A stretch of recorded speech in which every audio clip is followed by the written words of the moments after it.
So I was on the phone with my dad yesterday, and I called him because about 5 minutes prior, I was having this immense feeling of gratitude for everything in my life.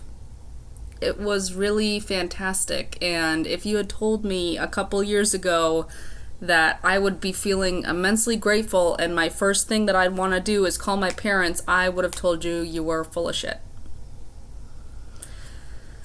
And simultaneously, a couple years ago, I was starting to see all of these articles popping up on how forgiveness is truly the best thing you can do in your healing journey. And like every other freaking 19-year-old, I was like, this is bullshit.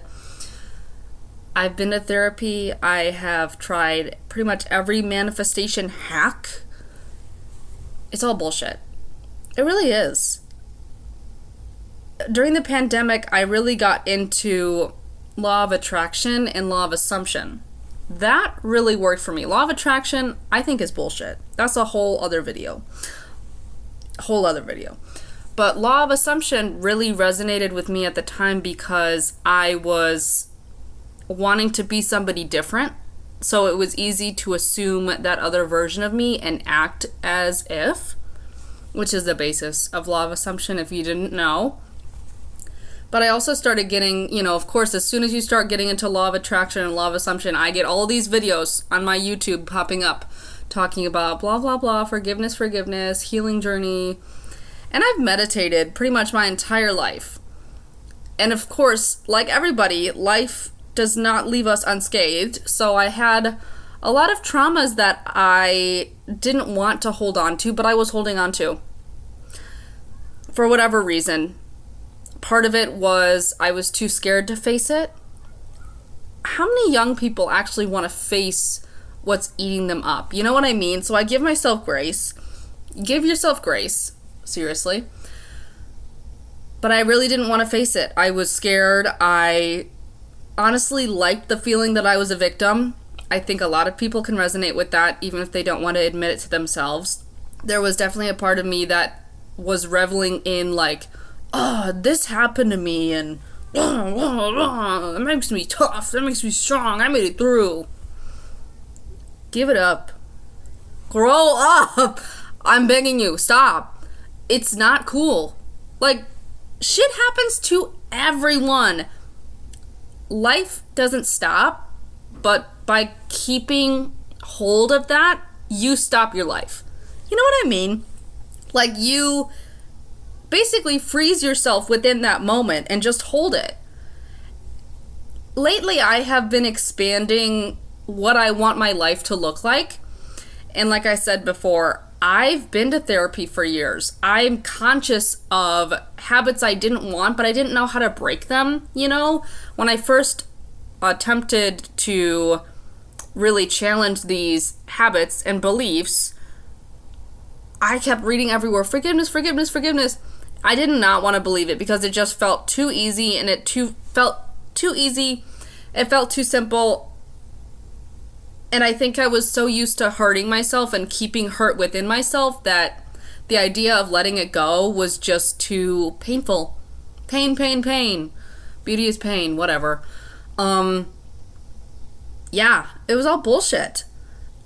I recognize now, as I've been expanding what I want my life to look like, forgiveness has actually come a lot easier. And granted, these past 5 years, despite me thinking it was BS, I have been working towards it. I'm not going to say, I don't believe in it, because I truly do, and I'm talking to you today because yesterday was a truly revolutionary day. Cut. Revolutionary day, that's what I wanted to say.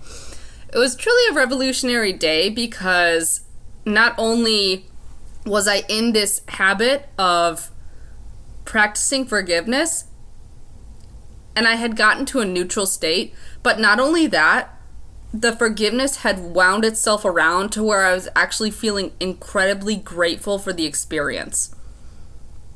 Crazy. Which is why I say, if you told me this 5 years ago, I'd be like, shut the F up. That's not true.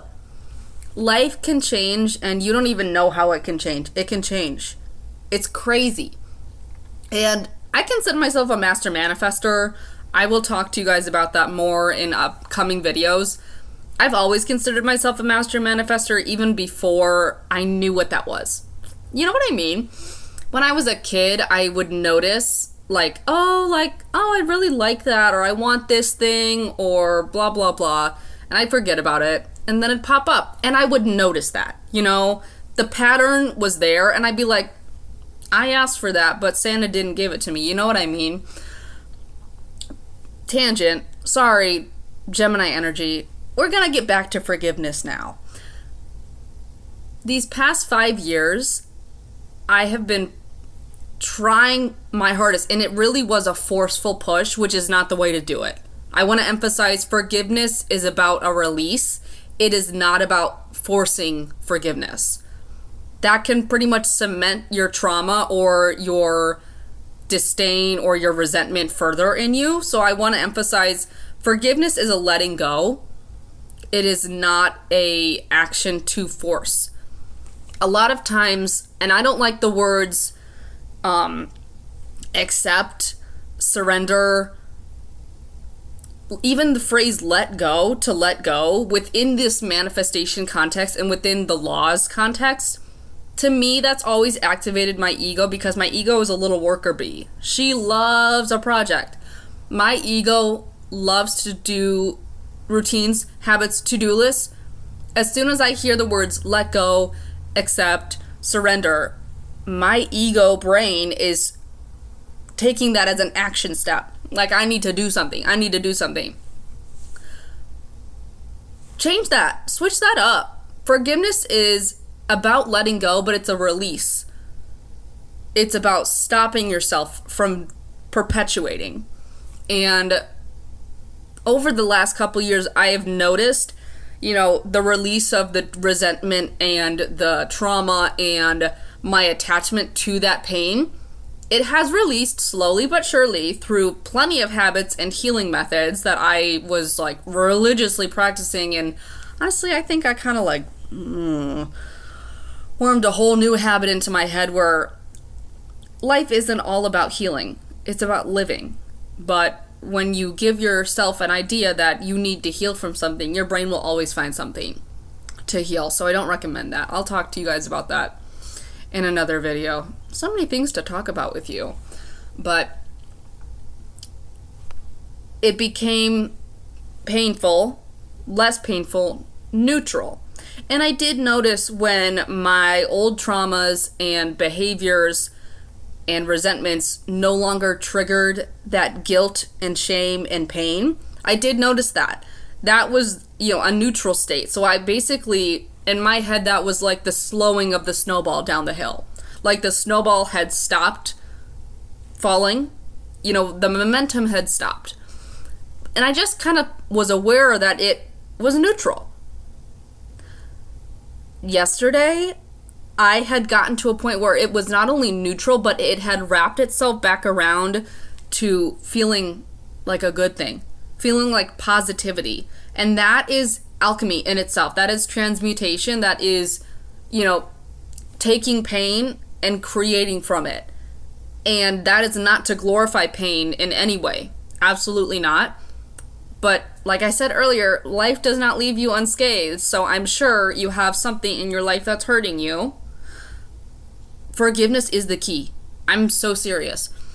I know it sounds like BS because I'm very young, but forgiveness is the key. Don't think it's not. Don't think yourself above it, Don't hold on to these things that used to hurt you just because they're a part of your identity, because it's not you. Just because something happened to you doesn't mean it is you. But I feel like a lot of people, especially in my generation, we internalize the things that happen to us and we take it on as a marker of identity. And I'm really sick of being around people like that. A lot of these videos you're going to see come from me soon. I just want to put you guys on game because I'm really sick and tired of being around people who don't know what I know. So, yeah, you're welcome. That was ego sappy. But Yeah, Saffron says. And I say forgiveness is key. It is. It was really a beautiful moment where I felt a wash of gratitude. And that's when I know, through my past experience with manifesting and consciously manifesting, to feel a wave of gratitude wash over me unprompted. Like, oh, something good's about to happen. Like, it doesn't matter what it is. When you start feeling so happy and so grateful, it doesn't matter what happens because you are in that state, you know? And it was amazing because I never would have thought that I could have gotten to that point where forgiveness not only allowed me to release my pain, but brought me a new perspective where I was grateful for it. Because I realized I had become a different person through the processing of it and through recognizing how I was hurt and recognizing why that bothered me so much and recognizing why I held on to it. I changed, and I'm really happy to be the person I am right now because this is the person I needed to be years ago. And I'm so thankful. I am so incredibly thankful. A lot of this with manifesting, consciously manifesting, for me, it's about proving to myself that I am. My energy, my frequency is enough. It's not about deserving. It's not about good, bad, evil, blah, blah, blah. It's not about any of that. It is just about what I have up here. I want to see it out here. And that is enough. And just keeping the frequency. It's not even honestly about belief. That's the crazy thing. I see a lot of content online talking about you need to believe. I manifest stuff I don't believe in half the time. And it shows up, I'm like, oh yeah. It's crazy. It really is crazy. You don't need to believe. Like, for years, I didn't believe forgiveness was going to make me feel this good, and yet I still got here. So I'm not even saying, like, you need to believe forgiveness will change your life. I know it will. I know it will. Forgiveness will change your life. Please. Whatever you got to do to get there. And it is a journey because who you are within the moment now is not who you're going to be when you get to where I was yesterday. And I think that's beautiful. But I just love consciousness. I love observing my thoughts. I love observing my thoughts from a new perspective of this is no longer who I am. I love recognizing when things in my life fall away because it is natural, because that's not the person I am being. You know, we are not human doers. We are human beings. Who you're being in the moment changes everything. And yesterday I was someone who was being very grateful and very forgiving, and it felt amazing. So amazing that I wanted to really share that with you. So yeah. But that's my little soapbox. Saffron says forgiveness is key. And if you like what you heard today, I am going to be really expounding on my manifestation journey, my healing journey. I have tried pretty much everything. And my friends have been telling me, like, girl, you need to get on and just tell us. Tell us, expound on it, really bring this positivity. I love, not even from like a motivational speaker type of way, but I love speaking life into people. And that's what I want this channel to be. I am creating a lot of fun art and music, and it's part of my identity as an artist to speak life into other people because that's what music is for me. So this channel is going to be kind of all over the place, but if you like it, I'd love to keep talking to you. But until next time, peace!